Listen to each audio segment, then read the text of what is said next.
ভয় পায় না কইল, ভয় পাইতেছ? ভয় পাওয়ার কোনো দরকার নাই। এটা হলো একটা একদম ডেঞ্জারাস একটা রাস্তা।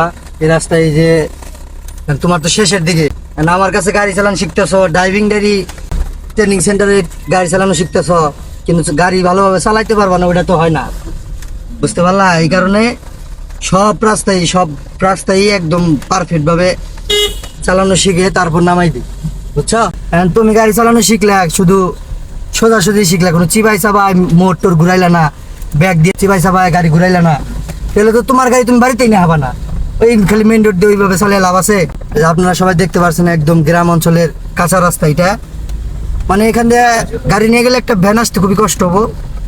সাইড হবে জায়গায় জায়গায়, কিছু কিছু জায়গায় সাইড হবো। এই যে এটা আমার ছাত্র, এই যে পিছনে আরেকজন আছে ছাত্র। তোমার দেশের বাড়ি জানি কোন জায়গায়? দেশের বাড়ি শরীয়তপুরে। শরীয়তপুর থেকে এসে আমার কাছে গাড়ি চালানো শিখতেছে এই জায়গায় আত্মীয়র বাসায় থেকে। ও অনেক ছোট, বয়সটা অনেক কম, কিন্তু গাড়ি চালায় অনেক ভালো। আস্তে যাও, হরেন দিয়ে আস্তে আস্তে যাবো, ওই ভাঙ্গাচুরাতে কোনো সময় জোরে যাবা না।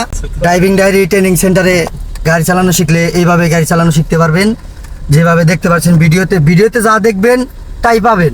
একদম 30 দিনে গাড়ি চালানো শেখা হয়। আর যদি কোনো কারণে কোনো সময় গ্যাপ হয় বা একদিন আসতে পারলাম না, ওইটা আমি পরবর্তীতে একদিন বেশি শিখিয়ে দিই, এমনিতেই কয়েকদিন বেশি শিখিয়ে দিই, কোনো সমস্যা নাই। আপনারা যোগাযোগ করেন ড্রাইভিং ডায়েরি পেজ, আর আমার পেজটা সবাই একটু ফলো করে রাখবেন।